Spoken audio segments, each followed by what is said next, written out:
জগতে শ্রেষ্ঠ আসন যার সে হয় মা জননী।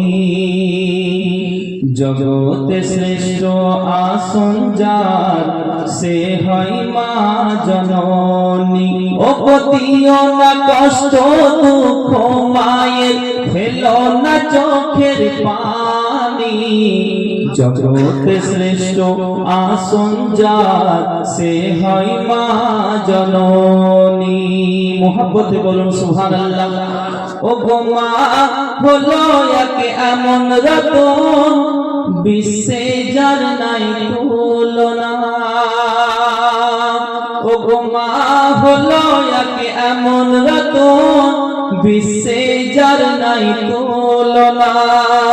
মায়ের মতো এত আপন আর তো কেউ হবে না। মা হলো এক এমন রতন, বিশ্বে যার নাই তুলনা। মায়ের মতো এত আপন আর তো কেউ হবে না। ও গো মায়ের পাপা তোমে পাওয়া যায়, মায়ের পাপা তোমে পাওয়া যায় জান্নাতের নিশানি। জোরে বলুন। জগতে শ্রেষ্ঠ আসন যার সে হয় মা জননী। জগতে শ্রেষ্ঠ আসন যার সে হয় মা জননী। হুজুর দোয়া করবেন, আমি অনুমতি দিচ্ছি এবং মাওলানা গোলাম রসুল সাহেব অনুমতি দিচ্ছেন, যেহেতু অন্য মানুষ ওনাকে দোয়া করতে দিচ্ছি, উনি দোয়া করবেন। اللهم آمين. اللهم صل على سيدنا جد الحسن والحسين وعلى آل سيدنا جد الحسن والحسين.